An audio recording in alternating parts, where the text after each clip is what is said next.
இந்த தெருவில் ஒருத்தனையும் காணோம். தெருவுக்கே லீவ் விட்ட மாதிரி இருக்கு.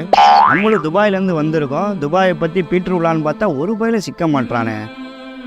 ஆஹா, அங்கே நம்ம சேர்க்க வரான். சரி, நம்ம கண்டுக்காத மாதிரியே போவோம். அவனா பார்த்து பேசினானா நம்ம பேசுவோம்.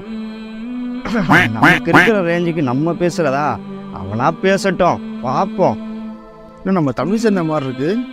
எப்போ துபாயிலேருந்து வந்தாப்புல? அஸ்ஸலாமு அலைக்கும் தமிழ்சண்ண, எப்போ வந்தீங்க ஊர்ல இருந்து? சொல்லவே இல்லை. அவனே பேசிட்டான். வலைக்கலாம் மாப்பிள. மாஷா அல்லாஹ் மாமா, செழிப்பாடிக்கிங்க.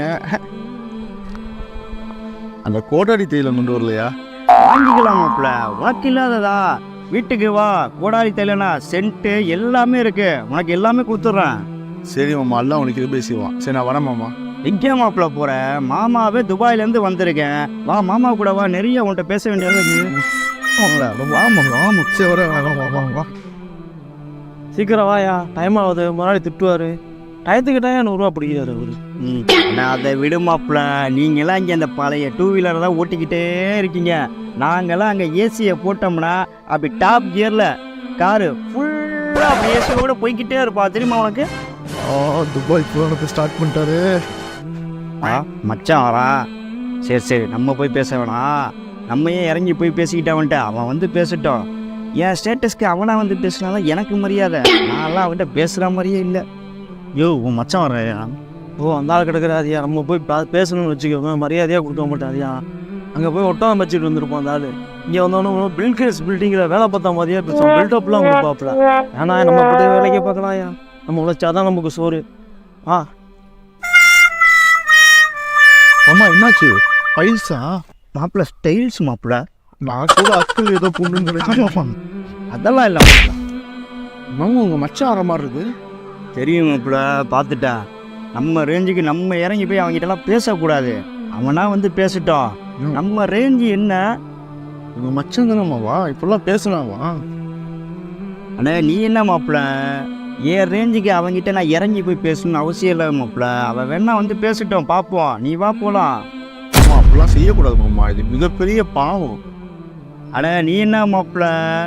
என் அக்கா ஒருத்தி இருக்கா, எனக்கு பிடிக்காத ஒரு சின்ன விஷயம் செஞ்சான். 16 வருஷம் ஒரு வார்த்தை இன்னைக்கு வரைக்கும் நான் பேசவே இல்லையே. அப்பெல்லாம் என் கிட்ட பார்த்துக்க மாப்பிள்ள. அதெல்லாம் ஏமாத்துறோம். தோஃபுல்லா மாமா, இது எவ்வளோ பெரிய பாவம் தெரியுமா? அந்த மனசுல போய் என்னவோ வந்து உங்களோட அடிமட்டமாக நினைக்கிறீங்க. இஸ்லாத்தை பொறுத்தவரை அனைவருமே சமம் தான், யாராக இருந்தாலும் சரி.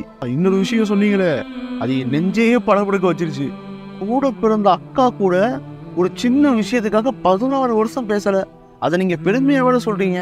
இந்த செயல் உங்களுக்கு நேராக நரகத்தில் கொண்டு போய் விட்டுருமாமா? நான் எப்படி மாப்பிள்ள நரகத்துக்கு போவேன்? நான் தான் 5 வேளை கரெக்டாக தொழுத்துறேனே. மாமா, இஸ்லாம்ங்கிறது மதம் கிடையாது. 5 வேளை தொழுதா மட்டும் போதுன்னு சொல்லிட்டு தன் வாழ்க்கையே இஸ்லாம் சொன்ன வழிமுறையில் வாழ்றது தான் இஸ்லாம். அது ஒரு வாழ்க்கை வழிமுறை. இறைத்தூதர் ஸல்லல்லாஹு சொல்றாங்க, யார் ஒருவர் உறவை முடித்து வாழ்கிறாரோ அவர்கள் சொர்க்கம் செல்ல மாட்டார்.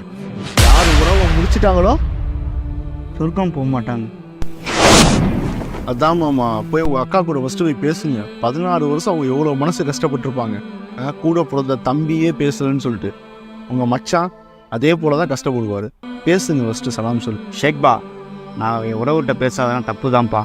அல்லா தான்ப்பா என்னை மன்னிக்கணும். சரி வாப்பா, நான் முதல் என் மச்சன்ட்ட நான் சலாம் சொல்லி பேசுகிறேன். வாப்பா போகிறோம். சலாம் அலைக்கும் மச்சான். வலைக்கம் சலாம் மச்சான். ஊர்லேருந்து எப்போ வந்தீரு? வந்தானா வச்சுக்கோங்க, நம்ம தாழ்த்தியே பேசுவோம் அந்த ஆள். இது பேசிட்டு வரேன். மாமா இப்போ ஊர்லேருந்து வந்தீங்க, நல்லா இருக்கீங்களா மாமா? நல்லா இருக்கேன் மச்சான். நீ எப்படி இருக்க? ஓ, கட்டிலாம் போயிட்டேன். நீங்கள் என்ன நடக்க போதும் தெரியல. வீட்டில் எல்லாம் நல்லா இருக்காங்களா மச்சான்? வீட்டில் ஒய்ஃபு குழந்தைங்க எல்லாம் நல்லா இருக்காங்களா? வீட்டுக்கு வரேன் மச்சான். வந்து உன்னை வீட்டில் பார்க்கலான்னு இருந்தேன், இங்கேயே பார்த்துட்டேன். மாமா திடீர்னு நல்லவராக மாறிட்டார் பிள்ளைக்கு. வீட்டுக்கெலாம் வரேன் கிடையாது. எல்லாம் போகணும் அல்லாவுக்கு. இன்ஷால்லா நான் வேலைக்கு போகணும் மாமா. சம்பளத்தை பிடிச்சிருவாங்க, கோச்சிக்காங்க மாமா. நான் சாயங்காலம் வந்து உங்கள் வீட்டில் பார்க்குறேன். இவ்வளோ நாள் தான் மச்சான் நீ வேலைக்கு போய்கிட்டே இருப்ப. மாமா உனக்கு பணம் தரேன், ஒரு கடை வை. கடை வச்சு நீ நல்லபடியாக வந்து உன்னால் எப்போ பணம் கொடுக்க முடியுமோ அப்போ திருப்பி கூட நான் வாங்கிக்கிறேன். எதுக்கு மாமா உங்களுக்கு சிரமம்? நான் வேலைக்கே போய் சமாளிச்சுக்கிறேன் மாமா. மச்சான், சொந்தத்தை முறித்து வாழ்கிறவன் சொர்க்கம் போய் சேர முடியாது மச்சான். அது தெரியுமா உனக்கு? மாசா அல்லா மாமா, உங்கள் வாயிலேருந்து இந்த வார்த்தை வந்ததே எனக்கு சந்தோஷம் மாமா. அல்லாஹ் உங்களுக்கு அருள் புரியும் மாமா. அல்லாஹ் எங்கள் மாமாவுக்கு இப்பயாச்சும் அறிவியானத்தை கொடுத்தானே. வர மாமா, வாயா வேலைக்கு போகலாம் வா. நீ அந்த ஆள் என்ன சொன்னா? ஓ மாமா அப்படிலாம் பேசாதையா. பாருடா, இப்போதான் அந்த ஆளை கழுவி ஊற்றுனேன். ஓ நான் கூட தப்பாக தான் நினச்சேன். கை கொடுக்க போனேன், நீ கட்டி பிடிச்சி போமாப்பிள்ள வாமாப்பிள்ள பெருமையாக பேசுறாரியா. இது மட்டும் இல்லையா, கடை வைக்க காசு தரேன்னா சொன்னாரியா. மசாலா அந்த ஒரு மனுஷன் 100 வருஷத்துக்கு நல்லா இருக்கணும்யா. அப்படியா? நல்ல மனுஷனாக இருக்காது, நீ தான் ஏன் தப்பாக நினச்சி. சரி வா வேலைக்கு போகலாம்.